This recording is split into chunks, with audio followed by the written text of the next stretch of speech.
Bom dia, sejam bem-vindos para mais um EBD.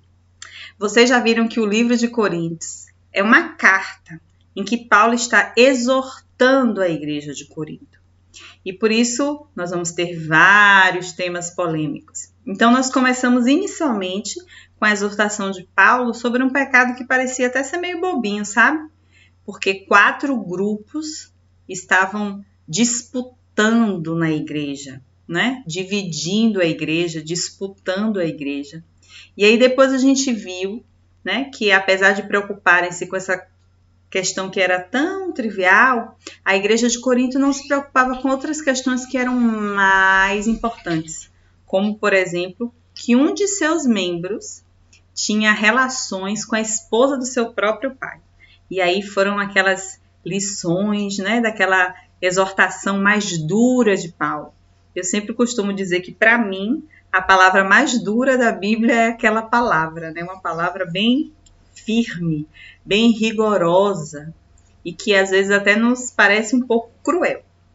Paulo continua a exortação, porque ele percebe então que aquilo que parecia ser muito bobinho, né? Aquela divisão do grupo, acabou gerando uma brecha para que outras práticas, né, não tão de acordo com o Evangelho de Cristo, fizessem parte da vida, do testemunho, do cotidiano dos irmãos de Coríntios, que estão retratadas ali, né, no livro de Coríntios. E hoje a gente vai falar sobre mais uma dessas exortações de Paulo. Nós vamos conversar um pouquinho sobre as coisas que aconteciam lá na igreja de Coríntios e que podem servir como uma admoestação para as nossas vidas, podem servir como uma reflexão, né, para nós mesmos. Então a gente vai hoje começar com Coríntios 6. A gente vai estudar o capítulo 6 do livro de Coríntios. E aí a gente precisa entender um pouquinho o que é que estava acontecendo naquele contexto, né? Então, lá na primeira lição, se você não assistiu ainda, assista. Aqui no nosso canal do YouTube nós temos disponíveis todas as lições da EBD feitas até agora. Lá naquela primeira lição, nós vimos quais foram os critérios de Paulo para começar, então, a instituição da igreja que na Bíblia ficou reconhecida como a igreja gentílica. Ou seja, qual foi a estratégia de Paulo para expandir o evangelho para além dos arraiais? E ele toma uma decisão, que é a decisão de iniciar essas igrejas numa cidade que tem uma grande movimentação de pessoas. Uma cidade portuária, uma cidade em que tinha um núcleo político. Então, havia uma concentração de poder político, havia uma concentração de poder econômico, havia um trânsito grande de pessoas de diferentes lugares, diferentes culturas, diferentes religiões.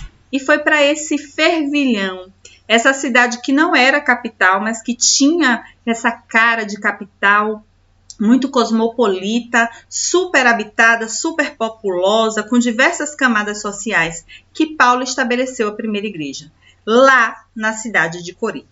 Por essa característica de Corinto, e nós dissemos lá também que Corinto foi destruída pelo exército romano e reconstruída, então não haviam tradições religiosas que eram características de Corinto. Não haviam tradições religiosas tão profundas, tão arraigadas lá em Corinto. E foi um dos motivos também pelos quais Paulo escolheu essa cidade. Isso significa que nessa cidade havia um número enorme, uma possibilidade enorme de manifestações religiosas.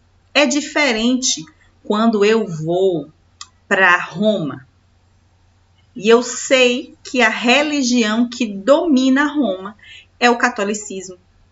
Então lá eu tenho uma manifestação religiosa muito poderosa, muito inerente na cultura da cidade, na organização do calendário da cidade, na comida da cidade, nos costumes da cidade. Outra coisa é uma cidade como Corinto, que você pode encontrar pessoas que professam religiões distintas de diversas partes do mundo, seja de forma permanente, porque reside em Corinto, seja de forma transitória, porque só parou o barco ali ou só foi a Corinto comprar alguma coisa. Existe então uma efervescência de possibilidades religiosas. E isso vai ter um impacto na igreja de Corinto.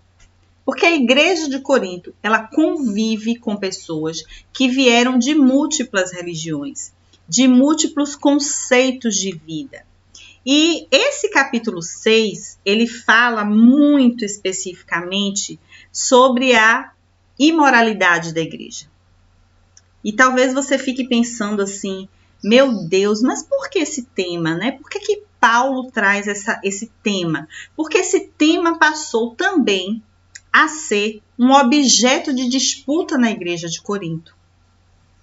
Então, observe como a igreja não estava saudável, e a gente tem estudado o livro de Corinto, nós já estamos na lição 8, para tentar entender como nasce uma igreja e como a gente pode fazer para que essa igreja nasça, permaneça, dê frutos saudáveis. A igreja de Corinto começou a não ser mais saudável.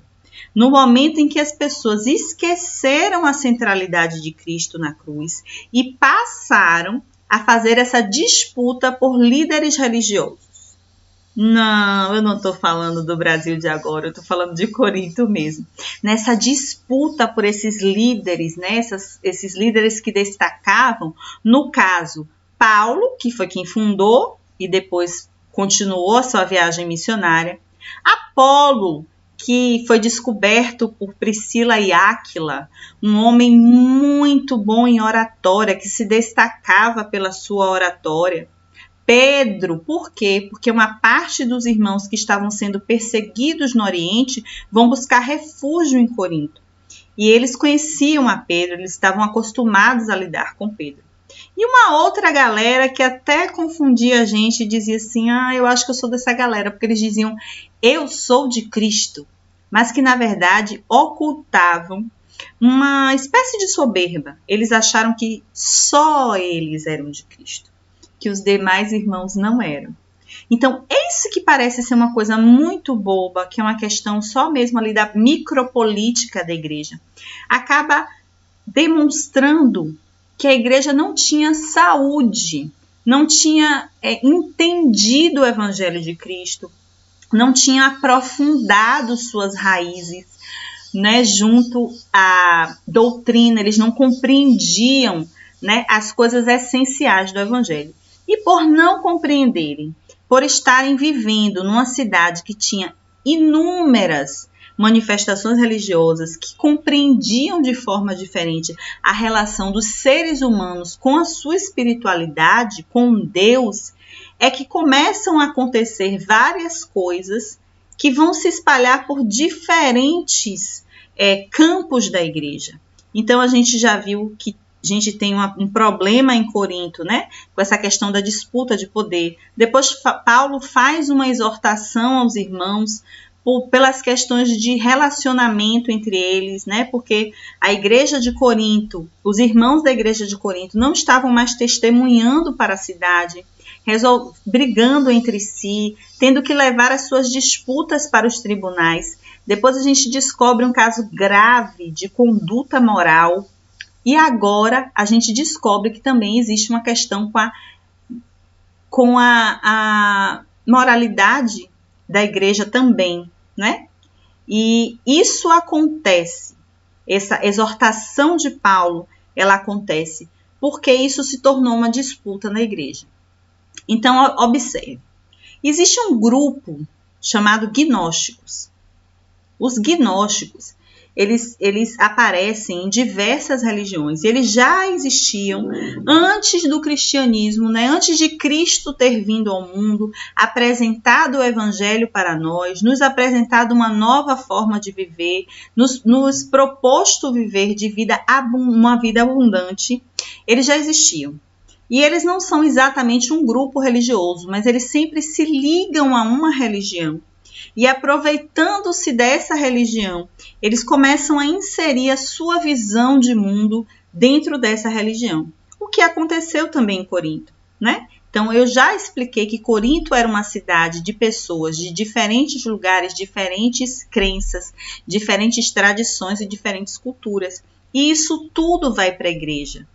Quando as pessoas aceitam o evangelho, quando as pessoas se ligam a este grupo religioso, que são os cristãos, ela leva com ela as suas tradições, a forma como eles viam o mundo, as formas como eles entendiam Deus, entendiam os deuses a quem eles serviam. E apesar dessa decisão de afastar-se disso, é muito difícil você afastar-se da sua cultura, não é? A gente sempre fala que você tira... A minha mãe foi morar no Cabula. Nós fomos morar no Cabula um tempo, né? E ela dizia sempre, eu saí de Pau da Lima, mas Pau da Lima não sai de mim. Eu gosto da minha redinha de tomate de R$1, eu gosto da minha cebola na redinha de R$1. Eu não consigo viver aqui no Cabula, que eu vou comprar e eu peso um pão dá R$3. Eu não consigo viver aqui, porque eu gosto.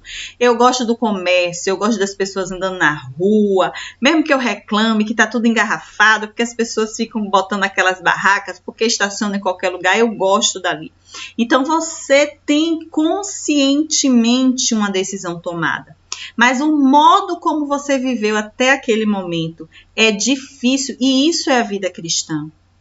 A santificação, esse processo de que tanto falamos, é isso, é nos parecermos cada vez menos com esses grupos a que fazemos parte e nos parecermos cada vez mais com Cristo.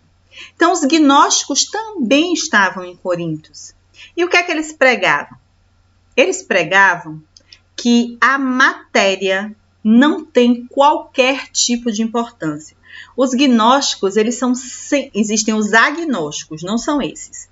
Os gnósticos, eles estão sempre ligados muito ao misticismo, ao sobrenatural, aquilo que não pode ser mensurado, aquilo que é o invisível, né? E que talvez a gente até encontre uma relação com o que a gente vive hoje. Às vezes você pertence a uma igreja, frequenta a igreja, você é edificada na EBD, você muda as suas posturas, porque o Espírito Santo vai trabalhando na sua vida para que você passe pelo processo de santificação e comece a se parecer mais com Cristo. E você está lá, naquela igreja, naquele corpo, né? Participando daquele corpo. Mas aí aparece no seu celular a mensagem de uma amiga sua que lá na igreja tal tá tendo um culto de libertação que a criatura que era cega voltou a ver. E você corre para lá, desprezando tudo aquilo que você aprendeu. Eu não estou dizendo que Jesus não cura, não é isso. Mas às vezes a gente quer mais o místico do que de verdade experimentar uma vida espiritual, uma comunhão com Deus. A gente sempre foi, eu falo o ser humano, sempre foi atraído pelo místico, pelo sobrenatural. E antes de Cristo, o próprio judaísmo era assim, né? A gente sabe que o sacerdote entrava, só ele podia entrar no Santo dos Santos, que ele levava uma corda amarrada na cintura, porque se ele estivesse em pecado e fosse fulminado lá dentro, alguém tinha que puxar essa corda, mas ninguém podia entrar no Santo dos Santos para tirá-lo. Então sempre houve essa aura do místico, do sobrenatural. E os agnósticos, eles dão uma prevalência do espírito sobre a matéria. E isso não necessariamente é uma coisa boa. Então, o que ele diz é que a matéria não importa em nada. O que importa é o espírito. E aí, junto a esse pensamento agnóstico, existe a cultura de várias religiões em Corinto. Muitas delas, inclusive, atribuídos à prática sexual religiosa, de encontrar-se com Deus, né, através desse momento, né? Então existia nesse momento Baco, que é o deus, que lá na Grécia é Dionísio, lá em Roma é Baco, que é o deus das festividades, né, das grandes festanças. e existe Afrodite, a deusa do amor, e essas culturas convivem na igreja de Corinto, e elas ficam inerentes na cultura de Corinto.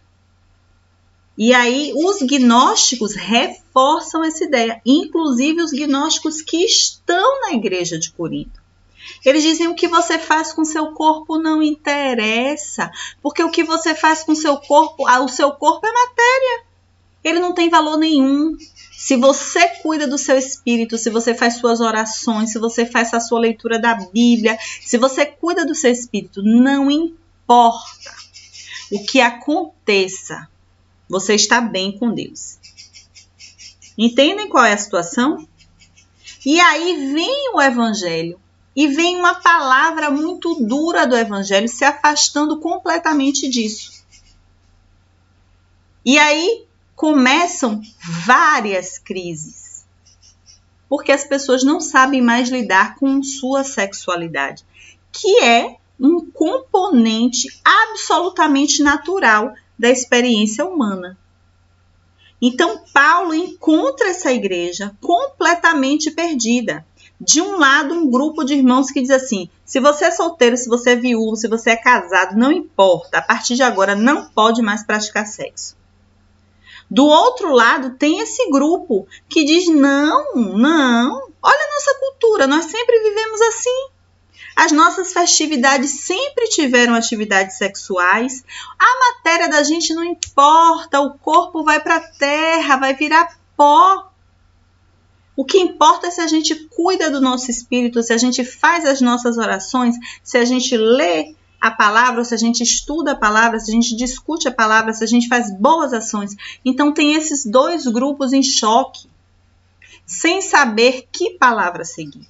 E é nesse momento que Paulo chega. Paulo chega para uma sociedade extremamente que vê a prática sexual, né, dissociada do matrimônio, dissociada de uma responsabilidade afetiva com o outro. E ele, então, tem que orientar as pessoas sobre isso. E é nesse cenário, no cenário de uma igreja dividida, né? Dividiu lá procurando o líder religioso, vai dividir o resto, vai dividir os conceitos, vai dividir a forma de entender. E nós não fomos chamados para isso, nós fomos chamados para a unidade em Cristo. Para estudarmos a palavra juntos, entendermos a palavra juntos, e até que a gente tenha opinião diferente sobre uma ou outra coisa, a doutrina, o que é essencial, o que é importante, é único para nós. E não estava acontecendo isso em Corinto. Então, por isso, essa admoestação sobre a imoralidade e sobre o conceito de imoralidade. E aí, Paulo vai dizer: tudo me é permitido, mas nem tudo me convém. Tudo me é permitido, mas eu não deixarei que tudo me domine. Então, ele vem com uma palavra da razão. Ele vem com uma palavra para dizer: vocês dois estão em lados opostos muito extremos. E se o evangelho não está ligado à imoralidade, à prática sexual sem responsabilidade, né? A prática sexual sem o entendimento do que ela realmente é. A gente também não concorda com essa visão de que sexo é pecado, sexo é imoral, sexo deixa você sujo. A gente também não concorda com isso, porque a sexualidade é uma parte natural do ser humano e foi criada por Deus. É parte da criação de Deus. Então, vocês estão em extremos opostos, vocês são mutuamente excludentes, a ideia de um exclui a ideia do outro. E o que eu quero dizer para vocês é que nenhum dos dois está certo, que a gente tem que ponderar agora com razão. Porque Paulo vai voltar para esse tema várias vezes, né? Vai ter um momento que ele vai dizer que nós somos chamados para uma fé racional, né? Então, esses dois movimentos dos gnósticos contra, né, essa ala mais conservadora da igreja é que faz com que essa reflexão seja necessária.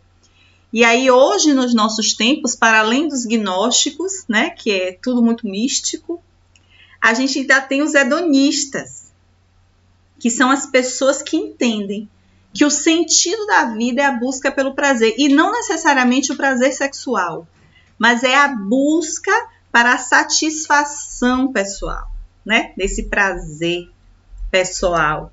E só isso, esse é o sentido da vida. O sentido da vida é eu me sentir bem, é eu me sentir cômoda, é eu dormir a quantidade de horas que eu quero, é comer o que eu quero. O sonho da minha vida é comer e não engordar, irmãos. Tem gente que tem pedidos tão difíceis, o meu é tão facinho, eu queria comer e não engordar, né? Mas os hedonistas, então, ainda vão entrar nessa lista para nos confundir ainda mais nesse tempo. Então, é uma palavra que é antiga, mas é atual ao mesmo tempo, que a gente deve considerar a exortação, mas a gente também tem que entender o contexto em que ela foi dada. A Bíblia é um livro histórico, ela vai falar de pessoas vivendo em tempos distintos, com entendimentos distintos, com conceitos distintos. E você está questionando a veracidade da Bíblia? Não. Eu não estou questionando a veracidade da Bíblia. Eu não estou questionando que a Bíblia é nosso livro de regra, de fé e de prática. O que eu estou dizendo é que a gente precisa ler a Bíblia também com razão, também com racionalidade, também entendendo que pessoas distintas vivem tempos distintos em culturas distintas. E se antigamente algumas práticas eram consideradas normais, hoje a gente já sabe, já tem estudo, já tem ciência para falar para a gente que talvez não seja dessa forma.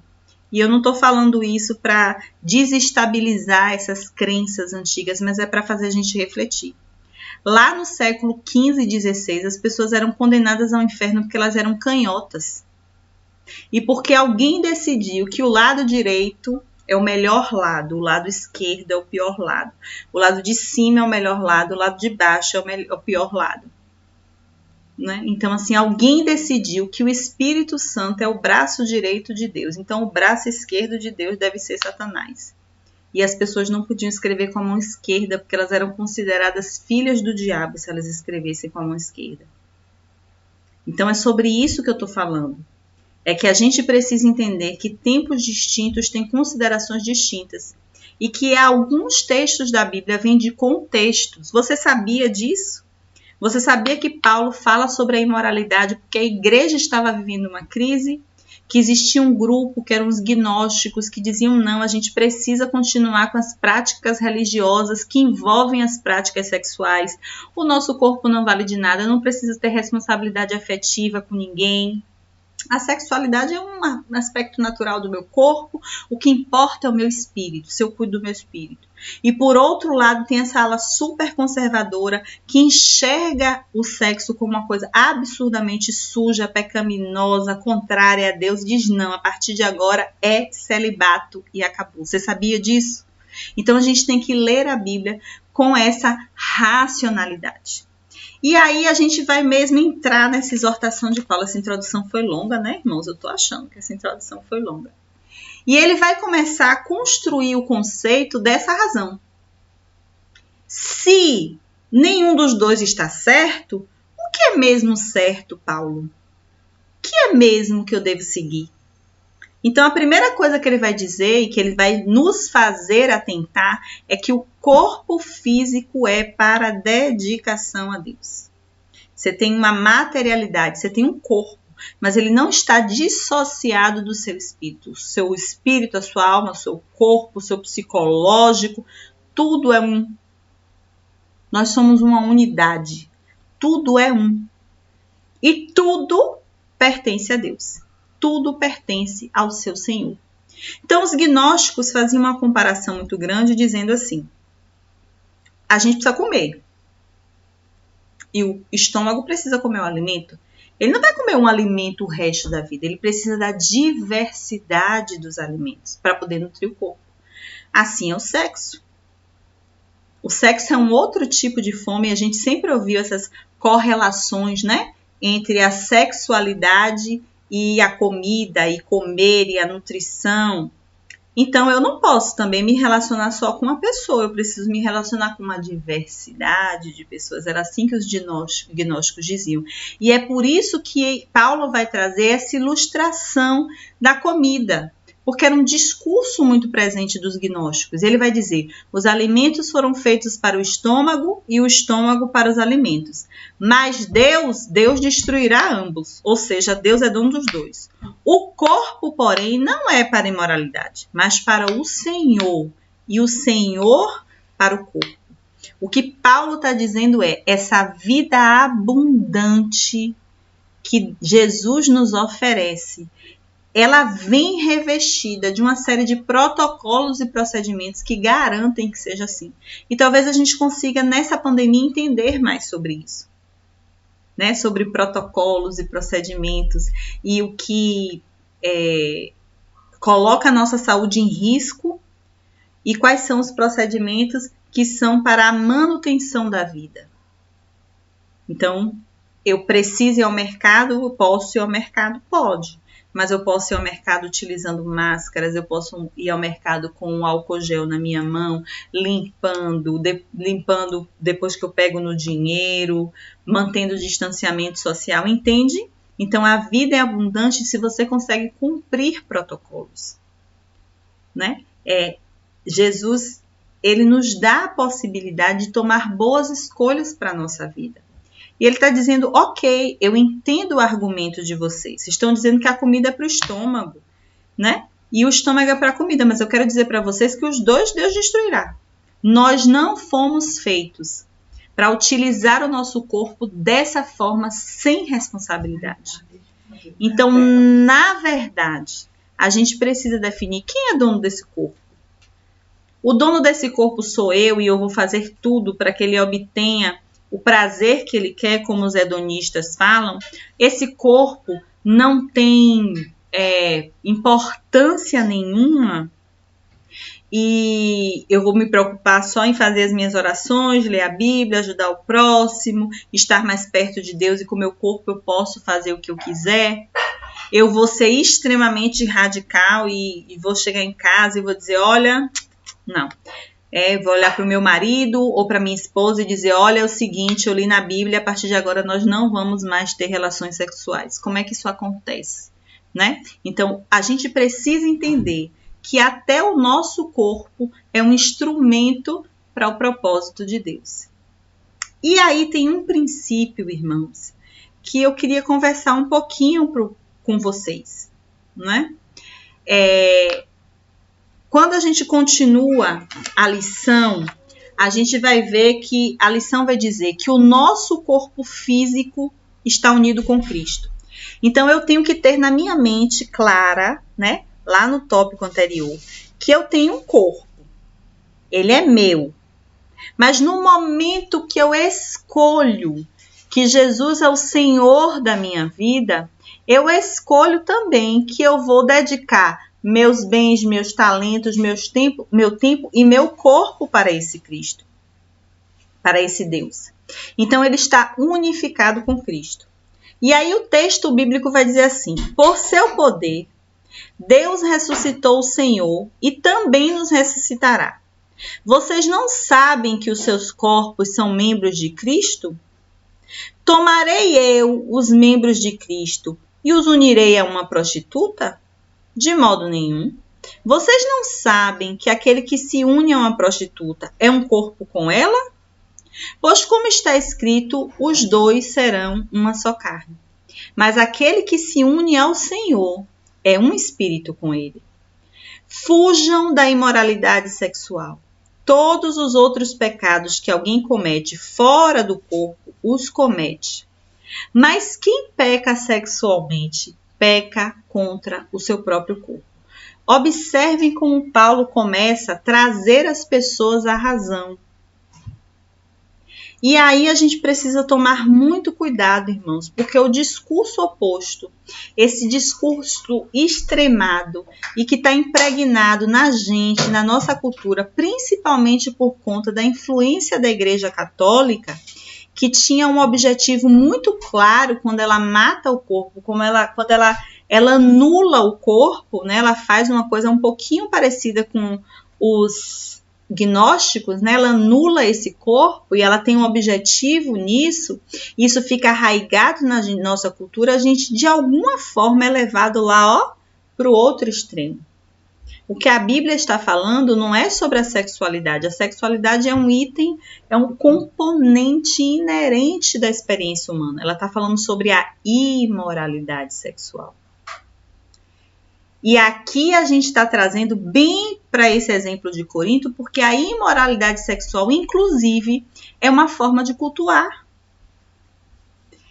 Alguns deuses, o culto deles é feito através de uma festividade em que as pessoas se relacionam sexualmente com quantas pessoas elas quiserem, com quantas pessoas elas tiverem vontade. É muito presente na cultura cultica, está ligada à religião.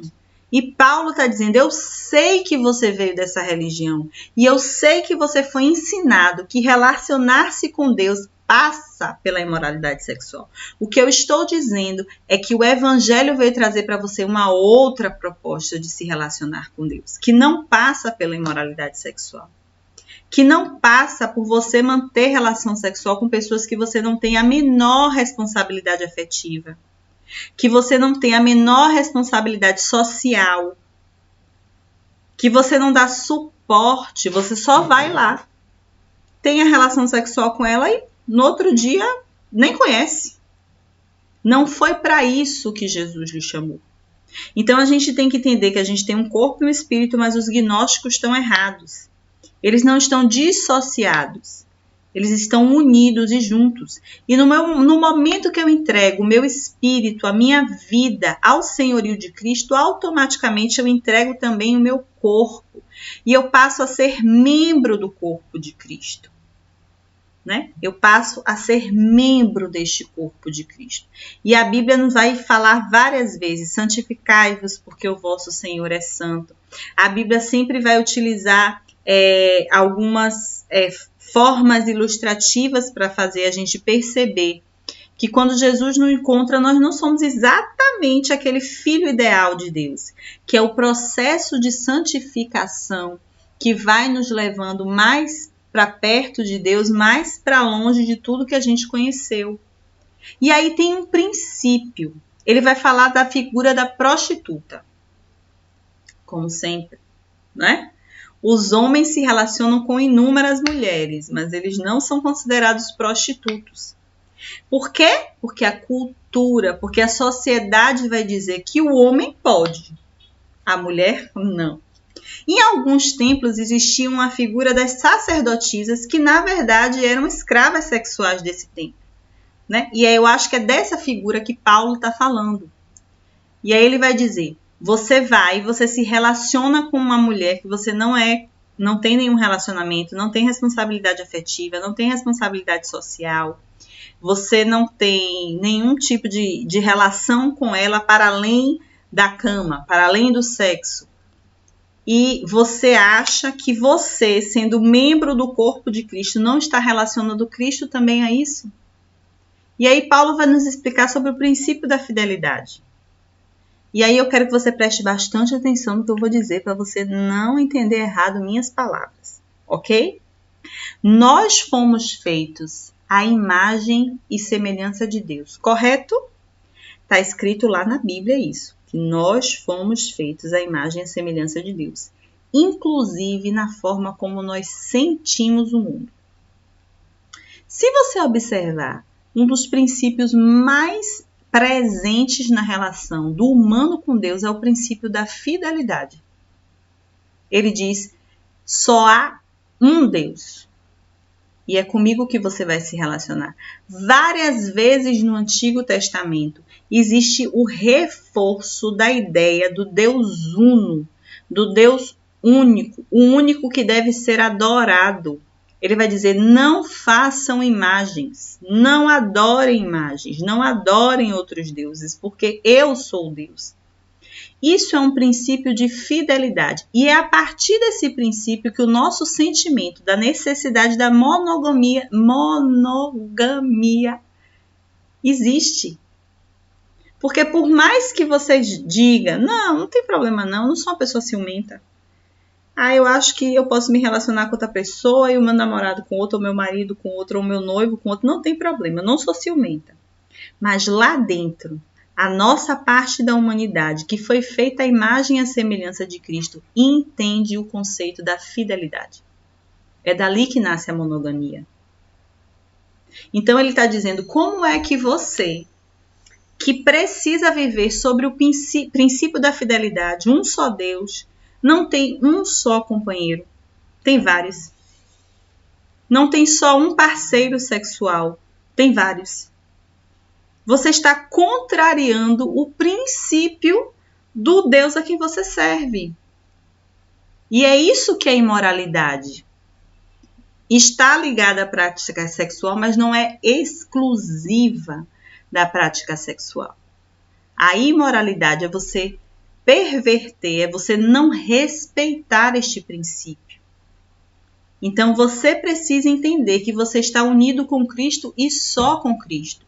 E quando eu me uno com Cristo, eu estou dizendo, eu acredito em Cristo, eu acredito que a forma de viver que Ele está me propondo, que é o Evangelho da Boa Nova, essa nova forma de enxergar o mundo, que não está relacionado só à sexualidade, está relacionado ao fato de que amar quem me ama é fácil, amar meu inimigo, aí é que Jesus vai dizer assim, mas você tem que amar seu inimigo.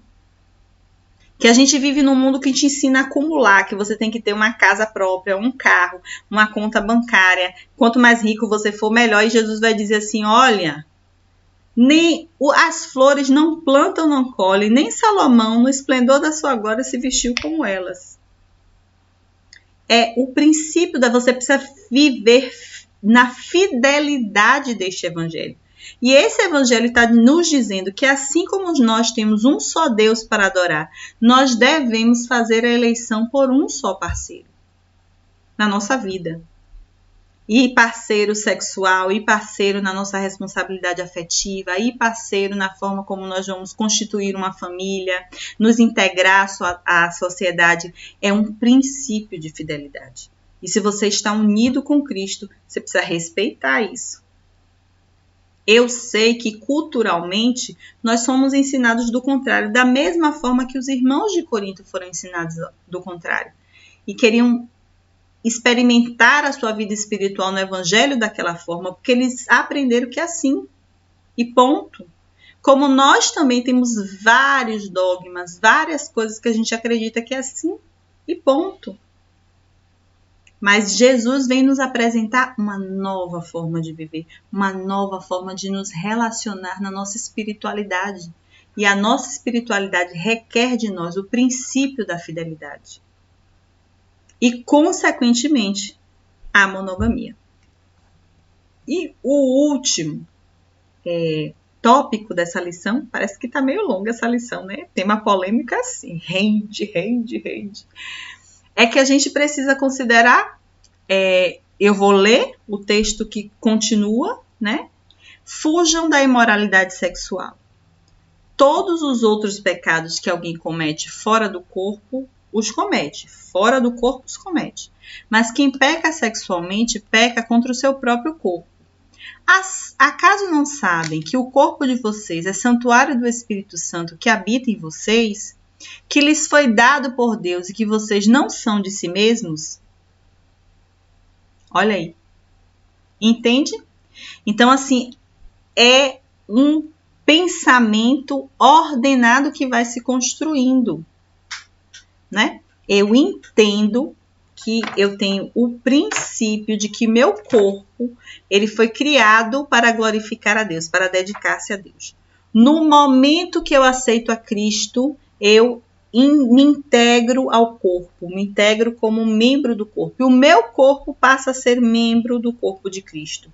E quando eu passo a ser membro do corpo de Cristo, o véu do templo se rasgou, eu tenho livre acesso ao Pai. E quem é que faz essa tradução? Lembra lá da lição 3? Quem faz a tradução? Quem é a nossa tecla SAP?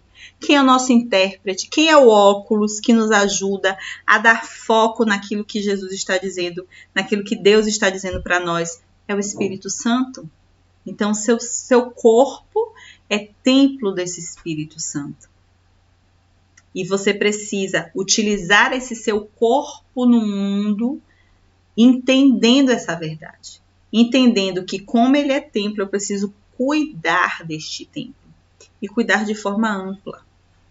Eu me lembro, e eu sempre repito isso, de uma mensagem que Uri fez, né, sobre Moisés sair do Egito e o faraó diz a ele, vá com seus homens, mas deixa aqui conosco as crianças, as mulheres e os animais. E Moisés diz a ele, nós vamos levar tudo, nem uma unha ficará, porque nós não sabemos como havemos de servir. Então a gente precisa cuidar do corpo como todo, até a unha do seu pé é importante, porque você não sabe como você vai servir. E esse conceito a gente precisa entender de forma ampla. Você precisa cuidar do seu corpo de forma ampla, cuidar da saúde do seu corpo, da saúde mental do seu corpo, da saúde sexual do seu corpo. Porque você não sabe como que você há de servir.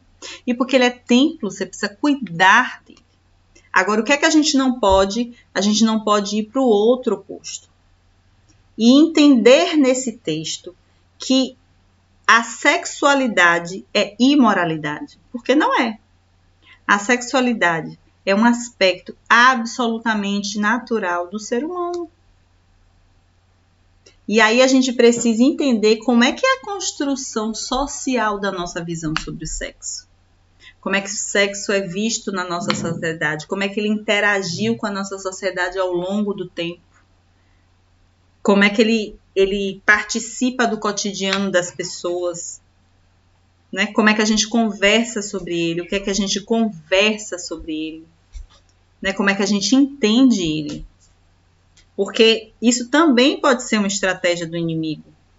Quanto menos a gente entende uma coisa, quanto mais a gente demoniza, a gente se afasta, mais pode ser o lugar, aquela calcanhar de Aquiles que nos faz cair. Então a gente precisa estar muito atento como socialmente nós vemos essa sexualidade.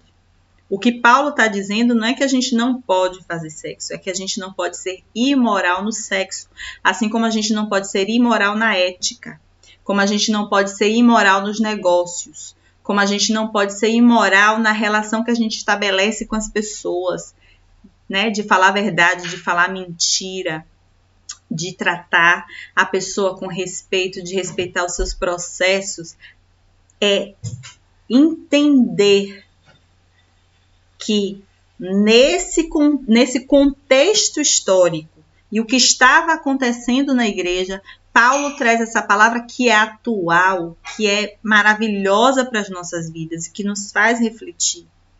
E que a gente não pode estar nenhum dos dois extremos. Nem com os gnósticos, né? Dizendo que o corpo não vale nada e que tudo bem, que a gente sempre se relacionou com o divino dessa forma, nem com a ala mais conservadora.